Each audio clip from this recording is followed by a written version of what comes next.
Welcome. In this video, I will show you how to update Assioma Pro RL firmware in Favero application.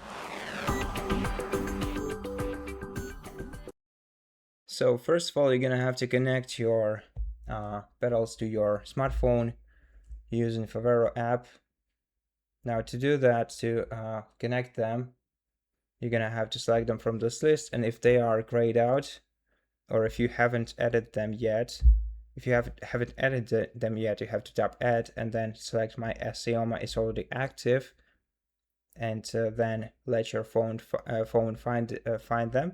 But if your device is grayed out, you're gonna have to either move the cranks, or you can also charge it for a while. So if you have a sensor on both pedals, you're gonna have to apply this kind of adapter that comes in the box with them to each of your pedals, and then connect your USB-C cables to each pedal, and the other side has to go either into the charging brick. The other side of the cable has to go either into the charging brick or your computer.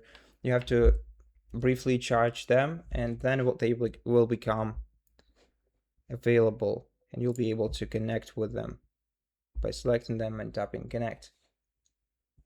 Okay, so after you do all of that,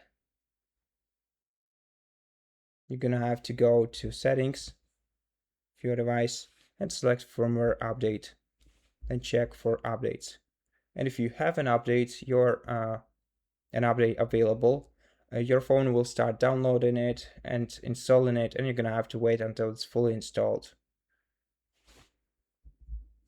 And that's pretty much it for this video. Thank you for watching it. If it helped you, please consider subscribing to our channel, leave us a like and the comment below, and I'll see you in the next one.